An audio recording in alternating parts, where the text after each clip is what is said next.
I've experienced both discrimination and white privilege at the same time. Now, it sounds a little bit funny, but I'm just going to explain with a few examples of what I mean and why I think positive discrimination, if there is such a thing, is maybe not as bad as negative discrimination, but the outcome aside, discrimination against someone, and that means disregarding them as an individual based on their character and who they are as a person, and identifying them as just a member of a group or a community, is bad either way, regardless of the outcome, whether it's positive or negative.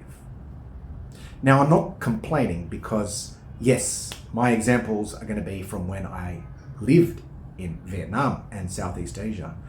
And as a white guy, as a Westerner, as an Australian, we tend to get treated quite well over here. Now, anyone who's traveled to this part of the world, they've experienced that, no doubt. The Vietnamese are lovely people. They're very kind, they're very opening, they're very warm, for the most part. I wouldn't have been here for over a decade without that. Now, the times where I have experienced discrimination and that have made me feel uncomfortable. And once again, I've been treated well.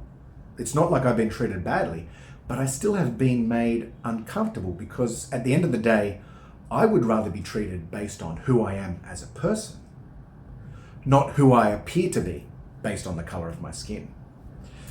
So some examples are simply just going to a cafe.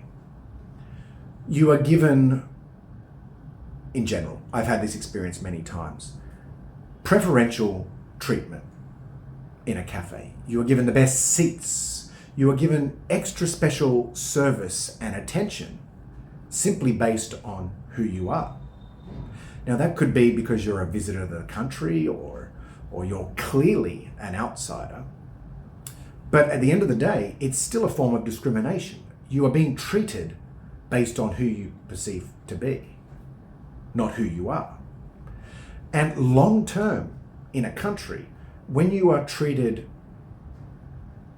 overly well compared to locals, time and time again, that can be tiring. It can be dehumanizing in a way, because once again, it's reducing you down to a stereotype based on your appearance. It takes away your individuality, your humanity.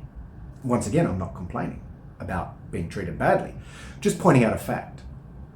So some other experiences are in traffic.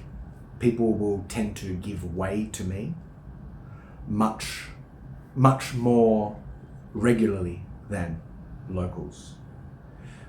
Now, I don't know why that is. Sometimes people say it's because they're scared of foreigners on the road because they don't know how to ride.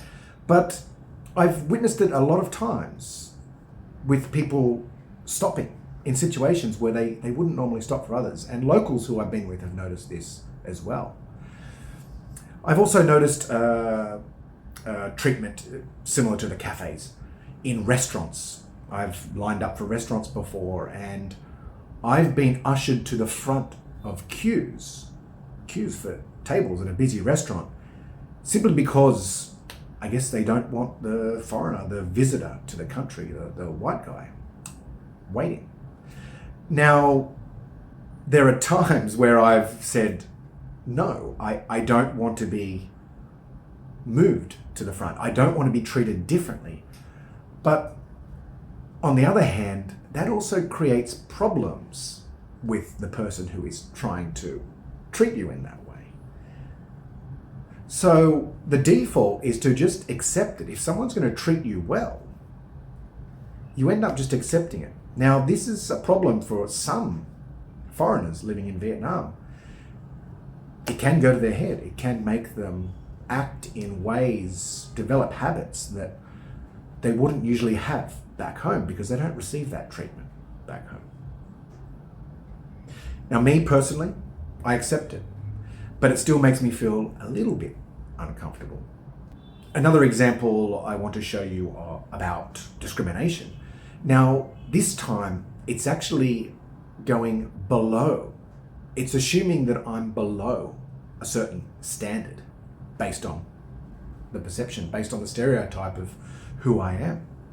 And this is when I've been repairing things, and particularly with my motorbike out the front of my house. I have neighbors, and every time I'm working on my bike, whether it's doing something little like, I don't know, adjusting the chain or even lubricating the chain or changing some light globes, often my neighbors will stare at me in shock, in wonder, like, who are you to do this? What are you doing? I can hear them.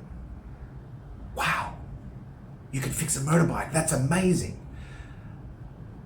And it's a little funny because little do they know I was a mechanic in a former life. I'm quite good with tools. I'm quite capable of doing very simple maintenance repairs on a motorbike. But in their mind, a Westerner, a foreigner, is up here. A mechanic is down here. So that stereotype, that perception of who I am as belonging to some idea in their mind, as a Westerner, as a white guy, as an Australian, I'm supposed to be up here doing these kinds of things. Therefore, I could not possibly be down at this level. And once again, it's not a big deal. It's not a big deal at all. But I just want to point out that it is still dehumanizing in a way, because once again, it's reducing me to an immutable characteristic about my external appearance, and even the origin, the origin of where I was born, my original country, Australia, where I'm from. It's reducing me to that category. It's not accepting me as an individual, who I am, my unique skills and experience, talents and interests. And I understand why that is. A lot of the times it's just they have not been exposed to seeing foreigners in that situation. And you can even look at any form of discrimination, be it positive or negative. A lot of the time, we treat people based on how we perceive them to be. I'm not complaining about these things, of course. It's better to be treated well than badly. But regardless of the outcome, treating people based on their appearance, based on a stereotype, based on a category that they fit in, is not good. It's not going to be good for the individual. It's not going to be good for society, because what it does, it takes away the agency of the individual. It takes away their responsibility in a way. That kind of treatment continuously will potentially, in many people, it will ensure that they remain almost captured by this stereotype sometimes, because it doesn't matter who they are or how they act, they will always be reduced to a certain characteristic, perceived or real, who knows. But at the end of the day, it's going to bypass who they are as a person. It bypasses their individuality. And regardless of whether that's being treated badly or positively, any kind of discrimination is not good. It's not who we are as Australians, and it's not how we're going to progress going forward. So I just want to say, I'm not complaining. Before I get a lot of feedback about how can you complain about being treated badly? How can you complain about white privilege? I'm not complaining. I'm just pointing out a fact that I have been treated based on the color of my skin and who I appear to be. And I have felt that over a number of years to be dehumanizing and taking away my ability to be an individual. I'm just reflecting on that experience and sharing that with you, and why I think it's not a great thing. Now, I think that's fairly uncontroversial to say.